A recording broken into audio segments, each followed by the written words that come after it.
What's going on, Port fans? Welcome back to another video on my channel, and today we're going to review Port Adelaide's round 18 clash against the Giants. It was a very disappointing affair at the Adelaide Oval, a game that we had a chance and an opportunity to take a top 4 spot.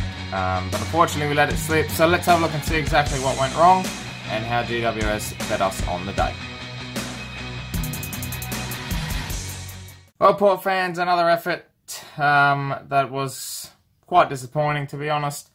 I mean, this time, the Fremantle game was just woeful and awful. But we played better against the Giants, if you want to get any positive spin on it.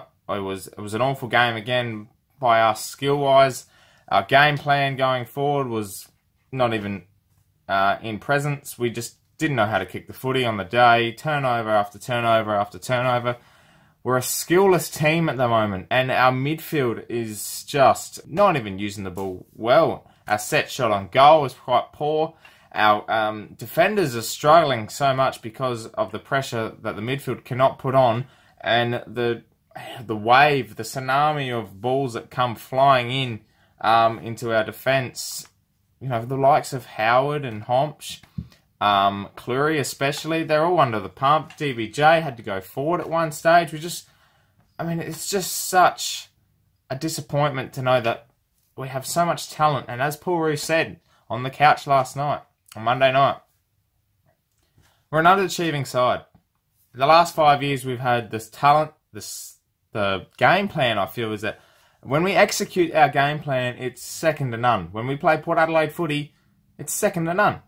Simple as that. But when we can't execute a simple kick going inside 50, and our efficiency going inside, which was 40% compared to the Giants' 51%, we're not going to win games at football. We get smashed in contested possessions in the midfield. Our forward half is struggling because we cannot get them the ball. And when we go inside 50, it's just a debacle because we've got so many players around the footy. I've said this for a few weeks now.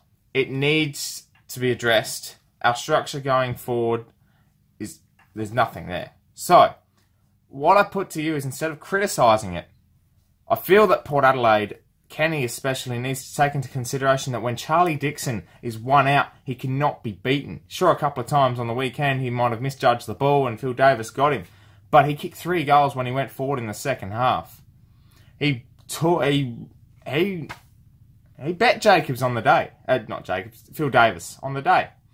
As simple as, throwing him forward, and at stages when we found Charlie one out or on the lead or, in a one-on-one, he bet him most times.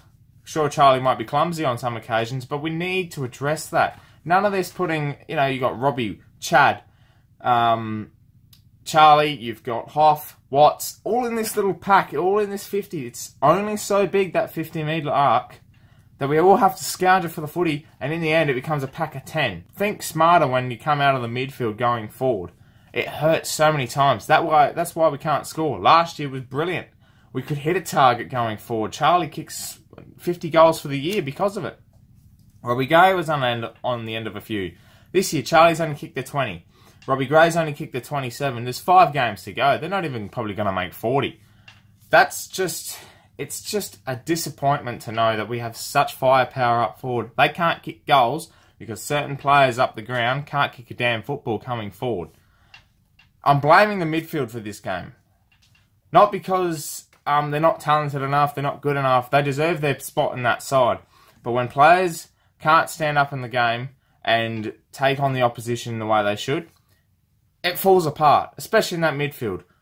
Ollie Wines, great on the weekend. 29 disposals, got in there. Contested possessions was a little bit down. He only had the 10, but we were smashed in that area. Sam Powell-Pepper only had the 11 disposals for the day. Rockcliffe was quiet for some of the game. At one stage, Wingard was on a bit of a roll, but he was a bit quiet as well, only the 22 touches. So, it's games like these that really, pinpoint our weaknesses even more. We thought Fremantle was, really exposing us yesterday. Sunday exposed us massively. And in the end, it was just a game that we should have won that game. I will be honest.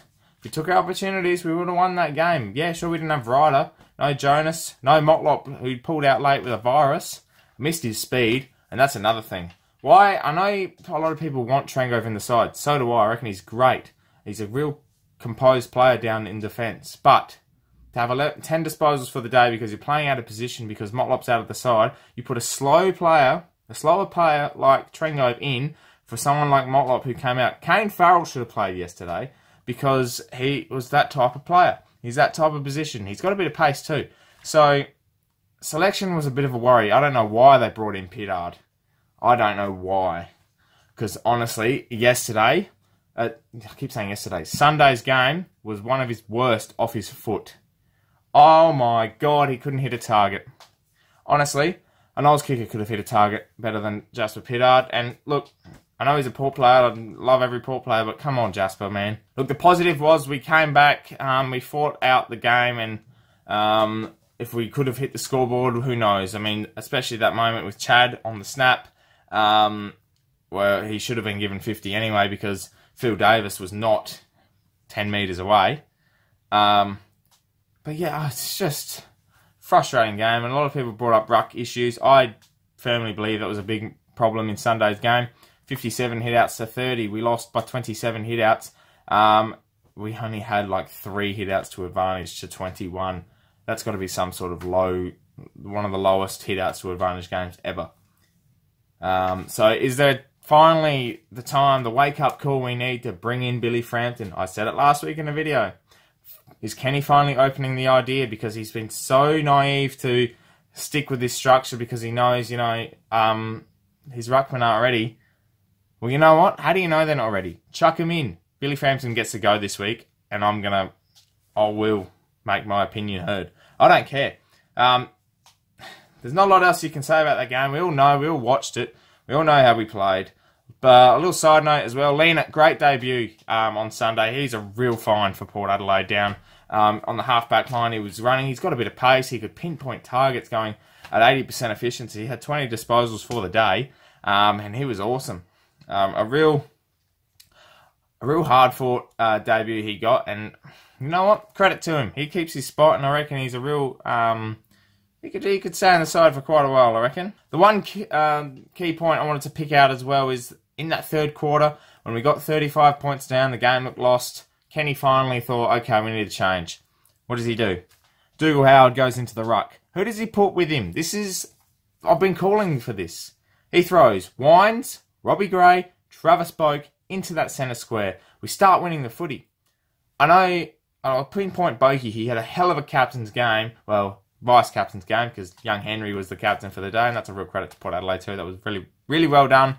And you know what, unfortunately we couldn't get the result for Henry, but Boakey played a sensational game of footy. Yeah, sure, he might not hit all of his targets, and I know a lot of people think, his skills are a bit off, but you know what, he fought tooth and nail on that day. He kicked an important captain's goal, and also he fought really hard in that second half, and when Kenny threw him in there, game started to open up. He went for the contested ball. He started winning possessions.